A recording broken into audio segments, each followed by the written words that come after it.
ಸಚಿವ ಜಮೀರ್ ಅಹಮದ್ ಖಾನ್ ರಾಜೀನಾಮೆ ಕಾಂಗ್ರೆಸ್ಗೆ ಶಾಕ್ ಕೊಟ್ಟ ಸಚಿವ ಜಮೀರ್ ಅಹಮದ್ ಖಾನ್ ಸಿದ್ದರಾಮಯ್ಯ ಬಣದ ಪ್ರಭಾವಿ ಸಚಿವ ನೋಡ್ತಿದ್ದ ಹಾಗೆ ನಾನು ರಾಜೀನಾಮೆ ಅಂದ್ರೆ ಕಾಂಗ್ರೆಸ್ ಬಂಗಲೆಯಲ್ಲಿ ಚರ್ಚೆಗಳು ಶುರುವಾಗಿದೆ. ಕಾಂಗ್ರೆಸ್ಗೆ ಶಾಕ್ ಕೊಟ್ಟ ಸಚಿವ ಜಮೀರ್ ಅಹಮದ್ ಖಾನ್ ಸಿದ್ದು ಬಣದ ಪ್ರಮುಖ ಮತ್ತು ಪ್ರಭಾವಿ ಸಚಿವ ಅಂತ ಕರೆಸಿಕೊಳ್ತಾರೆ. ಭೈರತಿ ಸುರೇಶ್ ಬಿಟ್ರೆ ಜಮೀರ್ ಎಲ್ಲಿ ಅಂತ ಕೇಳ್ತಾರೆ ಸಿದ್ದರಾಮಯ್ಯ. ಪ್ರತಿ ಜಾಗದಲ್ಲೂ ಭೈರತಿ ಇರಬೇಕು, ಭೈರತಿ ಸುರೇಶ್ ಒಂದು ವೇಳೆ ಇಲ್ಲದೆ ಇದ್ರೆ ಜಮೀರ್ ತುಮ್ ಕಿಧರ್ ಹೈ ಅಂತ ಕೇಳ್ತಾರೆ ಸಿದ್ದರಾಮಯ್ಯ. ಅಷ್ಟು ಪ್ರಭಾವಿ ಮತ್ತು ಸಿದ್ದು ಬಣದ ಪ್ರಮುಖ ಸಚಿವ. ಹಾಗಾದ್ರೆ ಜಮೀರ್ ಅಹಮದ್ ಖಾನ್ ರಾಜೀನಾಮೆ ವಿಚಾರ ಅಭಿಮಾನಿಗಳಿಗೆ ಒಂದಷ್ಟು ಆತಂಕವನ್ನ ಮೂಡಿಸಿದೆ. ಜಮೀರ್ ಅಹಮದ್ ಖಾನ್ ಕಾಂಗ್ರೆಸ್ ಕಾರ್ಯಕರ್ತರು ಹೇಳುವಂತೆ ಅಲ್ಪಸಂಖ್ಯಾತ ಮಾಸ್ ಲೀಡರ್. ಈಗ ಹೈದರಾಬಾದ್ ಭಾಗದಲ್ಲಿ ಅಸದುದ್ದೀನ್ ಓವೈಸಿ ಹೆಂಗೆ ಹೆಸರು ಮಾಡ್ಕೊಂಡಿದ್ದಾರೋ, ಇದು ಕಾಂಗ್ರೆಸ್ ಕಾರ್ಯಕರ್ತರು ಕೊಟ್ಟಿರತಕ್ಕಂತಹ ಪದವಿ, ನಾವು ಕೊಟ್ಟಿರೋ ಪದವಿ ಅಲ್ಲ.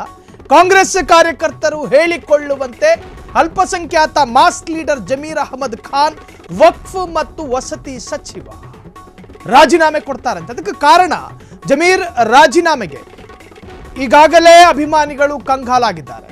ಸಿದ್ದರಾಮಯ್ಯ ಬಣದ ಪ್ರಭಾವಿ ಸಚಿವ ಜಮೀರ್ ಅಹಮದ್ ಖಾನ್ ಚಾಮರಾಜಪೇಟೆಯಲ್ಲಿ ಕಾಂಗ್ರೆಸ್ಸಿಗೊಂದು ಶಕ್ತಿ ಇದೆ ಅನ್ನೋದಾದ್ರೆ ಜಮೀರ್ ಅಹಮದ್ ಖಾನ್ ರವರ ಅಪಾರವಾದ ಕೊಡುಗೆಗಳಿದ್ದಾವೆ. ಅದು ಸಾಮಾಜಿಕ ಕೊಡುಗೆಗಳಾಗಿರಬಹುದು, ರಾಜಕೀಯ ಕೊಡುಗೆಗಳಾಗಿರಬಹುದು, ಇನ್ನಿತರೆ ಕೊಡುಗೆಗಳು. ಎಲ್ಲ ಧರ್ಮದವರನ್ನು ವಿಶ್ವಾಸಕ್ಕೆ ತೆಗೆದುಕೊಂಡು ಹೋಗುವ ಅಲ್ಪಸಂಖ್ಯಾತ ಪ್ರಮುಖ ನಾಯಕ ಬಿಜೆಡ್ ಜಮೀರ್ ಅಹಮದ್ ಖಾನ್. ಹಾಗಾದ್ರೆ ಇದ್ದಕ್ಕಿದ್ದ ಹಾಗೆ ರಾಜೀನಾಮೆ ಘೋಷಣೆ ಮಾಡಿದ್ರ ಜಮೀರ್ ಅಹಮದ್ ಖಾನ್? ಯಾಕೆ ರಾಜೀನಾಮೆ ಕೊಡಬೇಕು? ನಾಗೇಂದ್ರ ರಾಜೀನಾಮೆ ಕೊಟ್ಟರು, ಅದಕ್ಕೆ ಅದರದೇ ಆದಂಥ ಪ್ರಮುಖ ಕಾರಣಗಳಿದ್ದಾವೆ. ವಾಲ್ಮೀಕಿ ಹಗರಣದಲ್ಲಿ ಕೋಟ್ಯಾಂತರ ರೂಪಾಯಿ, 180 ಕೋಟಿಗಿಂತಲೂ ಹೆಚ್ಚು ಹಣ ವಾಲ್ಮೀಕಿ ಸಮುದಾಯಕ್ಕೆ ಹೋಗಬಹುದಾಗಿದ್ದ ಹಣ ಬಿ ನಾಗೇಂದ್ರನ ಹೊಟ್ಟೆಗೋಯ್ತು ಅನ್ನೋ ಆರೋಪ. ಅವರು ರಾಜೀನಾಮೆ ಕೊಟ್ಟರೆ ಅದಕ್ಕೊಂದು ಅರ್ಥ ಇದೆ. ಸತೀಶ್ ಸೈಲ್ ಕಾಂಗ್ರೆಸ್ನ ಶಾಸಕ ಅಕ್ರಮ ಗಣಿ ಕಳ್ಳತನ ಮಾಡಿದ್ದಾರೆ ಎನ್ನುವಂಥ ಆರೋಪ ಅವರ ಮೇಲಿದೆ. ಒಂದು ವೇಳೆ ಶಾಸಕ ಸ್ಥಾನಕ್ಕೆ ಅವರೇನಾದರೂ ರಾಜೀನಾಮೆ ಕೊಟ್ಟರೆ ಅದಕ್ಕೆ ಹ್ಞೂ ಹಾ ಹೇಳ್ಬೋದು. ಅದಾದ ನಂತರ ದದ್ದಲ್ ಮೇಲೆಯೂ ಕೂಡ ಆರೋಪ ಇತ್ತು. ಕಾಂಗ್ರೆಸ್ನ ಪ್ರಮುಖ ನಾಯಕ ಅವರೇನಾದರೂ ರಾಜೀನಾಮೆ ಕೊಟ್ಟರೆ ಅದಕ್ಕೊಂದು ಅರ್ಥ ಇದೆ. KJ ಜಾರ್ಜ್ ಸಚಿವ, ಈ ಹಿಂದೆ ಪೊಲೀಸ್ ಅಧಿಕಾರಿಯ ಆತ್ಮಹತ್ಯೆ ಪ್ರಕರಣದಲ್ಲಿಯೂ ಕೂಡ ಅವರ ಮೇಲೆ ಸಾಕಷ್ಟು ಆರೋಪಗಳಿತ್ತು. ಒಂದು ವೇಳೆ ಅವರು ಈ ಕ್ಷಣ ರಾಜೀನಾಮೆ ಕೊಟ್ಟರೆ ಅದಕ್ಕೊಂದು ಅರ್ಥ ಇದೆ ಅಂತ ಹೇಳ್ಬೋದು. ಆದರೆ ಜಮೀರ್ ಅಹಮದ್ ಖಾನ್ ಯಾಕೆ ಕೊಡಬೇಕು ಮತ್ತು ಯಾಕೆ ಕೊಡ್ತಾ ಇದ್ದಾರೆ? ಹಾಗಾದ್ರೆ ಸ್ವಪಕ್ಷದ ಒಳ ಜಗಳಗಳಿಂದ ಬೇಸತ್ರ ಬಿಜೆಡ್ ಜಮೀರ್ ಅಹಮದ್ ಖಾನ್ ಕಾಂಗ್ರೆಸ್ಸಿನ ಒಳಜಗಳ ನಾನಾ ರೂಪುರೇಷೆಗಳನ್ನು ಪಡೆದುಕೊಂಡಿದೆ. ಎರಡೆರಡು ರೀತಿಯಲ್ಲಿ ಕಚ್ಚಾಟಗಳು ಶುರುವಾಗಿದ್ದಾವೆ. ಸತೀಶ್ ಜಾರಕಿಹೊಳಿ ಲೋಕೋಪಯೋಗಿ ಸಚಿವ ಹೇಳಿದ್ರು, ನನಗೆ KPCC ಸ್ಥಾನ ಕೊಡಿ ಅಂತ ಒಂದೇ ವಾರದಲ್ಲಿ ಯೂಟರ್ನ್ ಹೊಡೆದ್ರು. ಹಾಗಾದ್ರೆ CM ಕುರ್ಚಿ ಕಿತ್ತಾಟ, KPCC ಅಧ್ಯಕ್ಷ ಸ್ಥಾನಕ್ಕೆ ಕೆಲವರ ಹೋರಾಟಗಳು ನಡೀತಾ ಇದೆ. ಸ್ವಪಕ್ಷದ ನಾಯಕರ ಒಳ ಜಗಳದಿಂದ ಬೇಸತ್ರ ಜಮೀರ್ ಅಹಮದ್ ಖಾನ್. ಸ್ಲಂ ಬೋರ್ಡ್ ಅಭಿವೃದ್ಧಿಗೆ ಭಾರಿ ಬೇಸರ ವ್ಯಕ್ತಪಡಿಸಿರ್ತಕ್ಕಂತಹ ಸಚಿವ ಬಿಜೆಪಿ ಅವಧಿಯಲ್ಲಿ ಸ್ಲಂ ಬೋರ್ಡ್ ಅಭಿವೃದ್ಧಿ ಆಗಿಲ್ಲವೆಂದು ಬೇಸರ. ಬಿಜೆಪಿ ಟೈಮ್ನಲ್ಲಿ 4 ವರ್ಷದಲ್ಲಿ ಒಂದೇ ಒಂದು ಮನೆ ಕಟ್ಟಿಕೊಟ್ಟಿಲ್ಲ.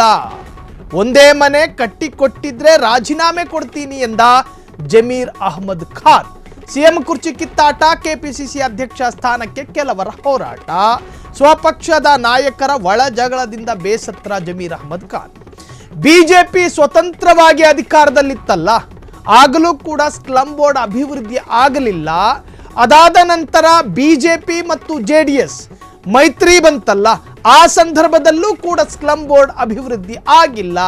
ನೀವೀಗ ಸ್ವತಂತ್ರರಾಗಿದ್ದೀರಲ್ಲ ಸ್ವಾಮಿ, ನೀವ್ಯಾಕೆ ಸ್ಲಂ ಬೋರ್ಡ್ನಲ್ಲಿ ಅಭಿವೃದ್ಧಿಯನ್ನ ಪಡಿಸ್ಲಿಲ್ಲ?